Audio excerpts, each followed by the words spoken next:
Stock market update. You have been holding your breath for this. Maybe you were intermittent fasting for it. Let's go straight through with what's happening. Again, everything continues looking expensive with the exception of energy and banks. What does that mean for your portfolio? Well, obviously, the fact that you're paying $107 here for a business for every dollar in profits it produces, well, that's expensive. And if the markets wanted an excuse to sell Amazon, they'd have it. But they didn't use that excuse because, as you can see, last week was largely positive for pretty much everything, despite it being so-called expensive. Now, this is price earnings growth ratios, which measures expense of a company and its share price after allowing for growth in profits. And again, you want the number to be below 1 for it to be undervalued. And again, everything is pretty much overvalued. Maybe a couple of energy stocks aren't. What does it mean for us? Well, it means the NASDAQ is now up 40%. It was up 44% for the year. That's not bad. That means some of my students on the Great Investments Program are up, well, 100% for those who in January followed what I was saying. Those who came in a little bit later, well, we'll be looking to help them catch up. The S&P 500 is up 17% year to date. That's pretty extraordinary. I can't guarantee that's going to happen every year. And as I said to a new sign-up of mine, I can't guarantee you're going to get another 40% in the next 6-7 months with the NASDAQ or the S&P. Now, if we get that tailwind, then we make more with our stock picks. If we get a massive headwind, let's say the market falls 40%, then we will get me telling you twice a week in my broadcasts on Telegram that you should be in cash. And that isn't likely to be the case, but I'm just giving you a heads up of how do you manage the downside as well as, of course, the easy part, which is the upside. Now, what you can see here is the S&P did indeed jump up. Look, it leapt up off that support line, and that support's been there for a while. I'm not saying it's because there was a support there, although if I'm looking at it, about 10 million other people on the planet are looking at it as well. Is it self-fulfilling? Possibly. What's important is that we can buy low, sell high. Now, what does that mean going forward? Well, this monthly dotted MACD is now flat, almost certainly likely to rise.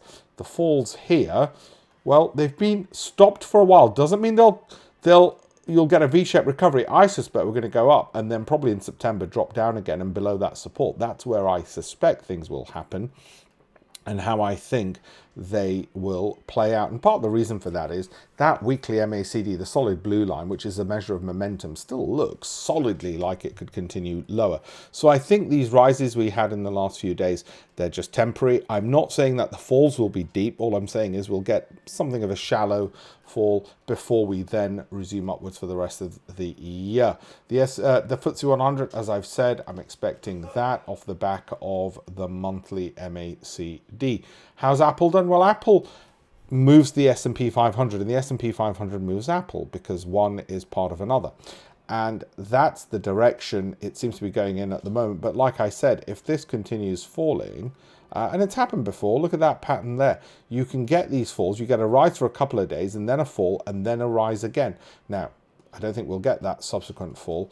So I think we'll probably do this and then maybe this and then eventually that. Okay, why eventually that? Well, other than the fact that pretty much everybody loves it, also September isn't a good month for Apple. So that's why I think we will probably go a little bit lower before we start going higher in that one. The analysts, they think there's an 8% to the upside if the average analyst is correct. If the high note analyst is correct, then that price is going to go up to there. Pretty attractive, huh? So Alphabet now, again, bit of that recuperating. And here it's slightly different in that the weekly MACD doesn't need to fall because actually it stayed above and it's still got room to go high. It's not overbought, in other words. And that means this looks more promising than even Apple. And I suspect Alphabet's an easier one to push higher. Let's put it that way. That's what the analysts think. Microsoft, this. So what are we going to get? This way? Or are we going to get this, then this way? Because I certainly don't think it's going to be this and then a lower. So which one's it going to be? 1, 2, or 3? I think it's going to be 2. And the reason is that should move lower because it's already pointing lower. And that would mean that the monthly MACD dips before rising back up. So I think it's going to be 2, down then up. Okay, sounds crazy, doesn't it, when you put it like that? Certainly the analysts think there's a lot of upside. Don't forget, every single bank is saying buy Microsoft. So you can see why downside should be limited in any event. Well, how does that play out for Amazon? Well, now you're getting the knack of things. I fear that could go lower. So I think these falls, are they, again, 1, 2, 3. Is it going to be straight up?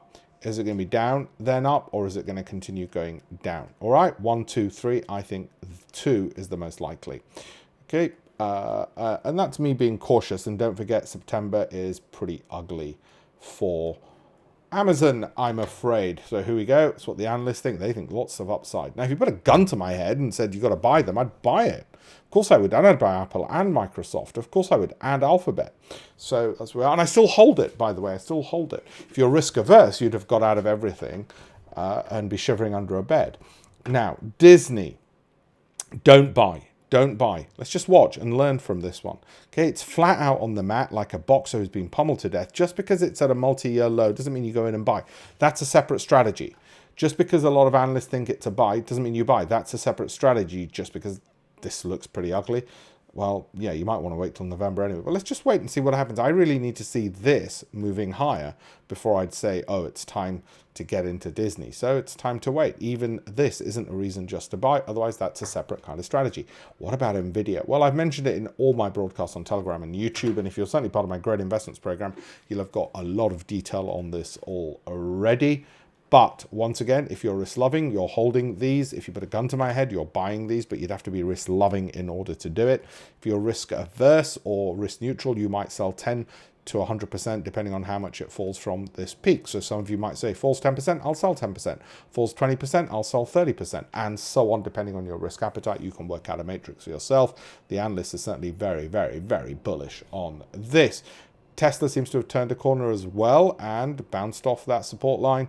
And again, look, it's difficult to say. I think it won't be just 1. I don't think it'll be 3. I think it'll be 2. Okay, down a bit, then up.